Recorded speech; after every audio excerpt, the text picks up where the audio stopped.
We are about to make Yuca Croquetas with ham.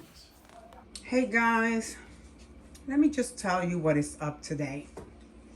So I have here some honey baked ham that I had leftovers from the holidays, which I am going to be putting in my Ninja processor because I am going to make Yuca Croquetas my way, of course. Because if you know anything about croquetas, you know that originally they're made with flour. But I have a really bad reaction to the flour. So I'm making mine with yuca. What I have here is a half a bag of frozen yuca. And I rinsed it and then I put it to boil with some salt. Once it's soft, I'll take the membrane that's in the middle of the yuca, that hard piece that's in the middle. I'm going to mash it up like you would mashed potatoes. And then I'm going to incorporate my ham that I'm going to shred in my Ninja processor with eggs, a little bit of cornstarch, maybe about a tablespoon. That's just to help it bind better.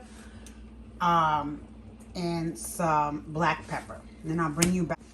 Okay guys, so to ensure that when I blend my honey ham is blend really nice and fine, I went ahead and chopped it into chunks, and now I'm gonna get ready to blend it. I'll bring you back in a little bit. Okay guys, so here we have it. This is the consistency that you're looking for when you blend your ham. I'm saying try and stick to the yuca that has mostly the middle part of the yuca and not the ends, okay? Because that right there is really, really hard, and most likely that part probably won't be as tender. So I'll have to discard that, okay? All right, so I took out most, look at that, most of the sticks from the center of the yuca. I will say, I have bought a lot of frozen yuca, and this has got to be the worst package I have ever gotten. I normally have really good results, so go figure. I'm gonna go ahead and mash these as best I can, and I'll bring you back. Hey guys, I hope you can hear me well. I have already, what I have here, I think it's too far away, huh? Maybe I should bring you down closer.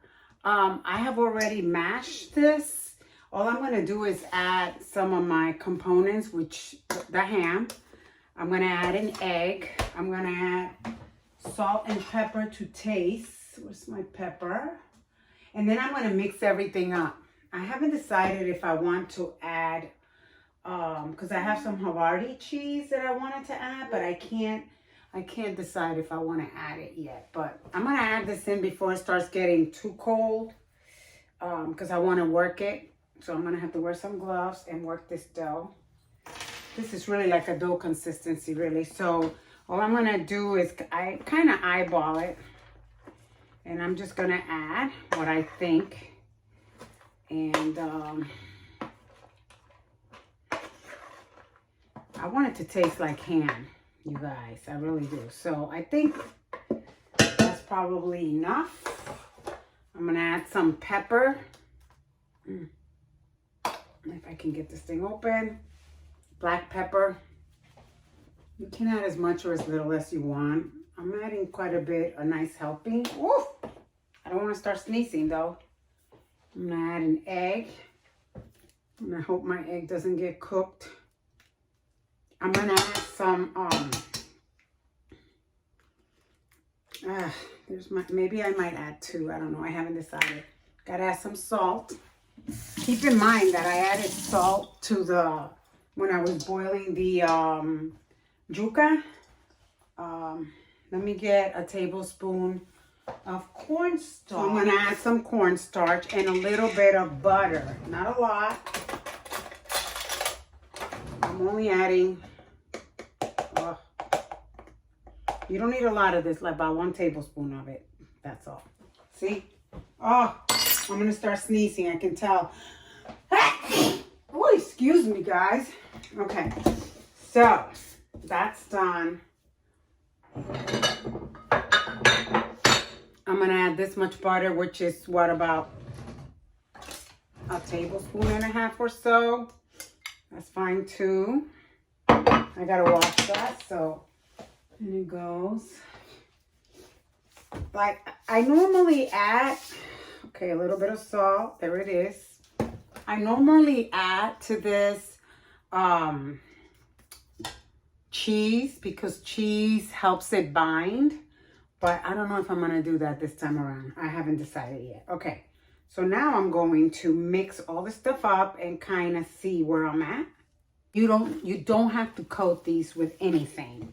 Because the beauty of making them with yuca is that for some reason, when the yuca gets really hard, you know, like cold, it gets really firm. It's not gonna fall apart on you when you're deep frying it. The other thing that you want to keep in mind is, if you're making this, you can also make it and just freeze it without frying it, and then frying it at a later date. But you see how simple this was. The only thing that this recipe takes is the yuca, of course. You put it to boil with a little bit of salt. You want to incorporate whatever mix that you want. If you want the ham, you can do that. You can also do chicken, whatever. Or you can do just plain cheese. I've done it that way and I love it that way too. And you add an egg, a little bit of butter, salt and pepper to taste. And you mix all these things up. Once, of course, your yuca is tender, that you take it out, remove all the bits from the center, and you're good to go. So this is gonna be my version of croquetas, like I said, and I'll bring you back when I assemble it, okay? So I can show you what they look like. Hey guys, I am back to show you. Okay, as you can see, I've already done this. It's already cold enough. I have cleaned my surface. I found that the easiest way to do this is to go like this. Get it to, you know, really nice and like if you were making cheese sticks, okay? And then you're gonna cut them and put them in here so they could get cold, all right? I'm gonna get it as, I think this is too big. Let me just cut it and just do another one like this. See? You just gotta work it. Get it where you can you get it as thick as, you know, as fat as you would like it. And then you cut it to size, okay? So for me, I think this is this is a good thickness. So see that? And then I'm just gonna put it here and allow it to get completely cold, okay? I think I'm gonna get this one a little bit more so I can get 2 out of this. I don't know yet. I haven't decided, but I find that this way works better because what I normally used to do is kind of roll it in my hand and go like this. And I find that doing it that way, I end up with some really big ones, fat one, not big enough. This way, I get almost the same size all the way around, as you can see. See, so, and then once you're done putting them all like this, you want to transfer them to your freezer just like this. If you're not going to fry them, just like this, let them get cold separately. And then once they're really hard, then you can transfer them to baggies. You can also freeze them after you fry them, and that'll be just fine as well. I just wanted to give you some options, but this is it right here. And I'm going to fry some later, and I'll bring you back to show you what they look like, okay?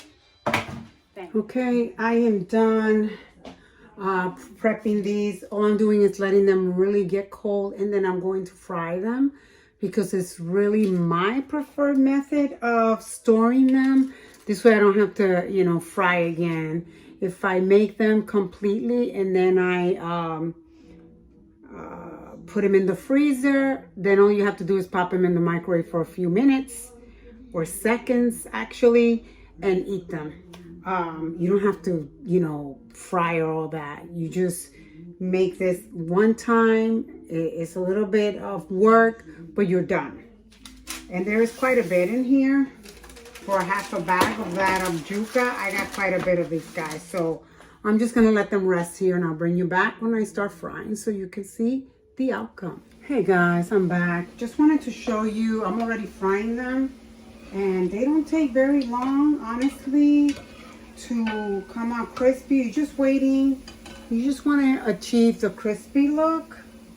Like, hold on. Let me bring you down so you can see, like here. That's all you're trying to do. And I'm laying them here on paper towels. Don't crowd. You don't want to crowd your pan or your deep frying pan. And it's very important that you use either peanut oil, but if you're allergic to peanut, then use grapeseed oil or something like that that has a high heat content. So this is all I'm doing, and they are pretty much done. I'll let them get really nice and cold before I distribute them into bags and freeze them. And then all you have to do, pop them in the microwave for a few minutes, and there you have it. And that's all. I mean, it really is. The longest is assembling this, putting them together. That's the longest that it's going to take you. But other than that, I mean, let me get you a close-up so you can see this better. Hold on a minute. And I'm going to bring you down from here. Oh, boy. All right, guys. So there you have it. That's what they look like. I'll wait until these cool completely before I transfer them. Look at that. They look amazing to me. Before I transfer them into baggies and freeze them. But this is what you're looking for. I will open one just to show you the inside. All right, guys, this is what they look like inside. You see that thick coating there, crispiness. It's really, really good. I'm going to try it. Oh my goodness. These are absolutely delicious. You got to give this recipe. I'm sorry, I got a mouthful. You got to give this recipe a try. They are absolutely insanely delicious.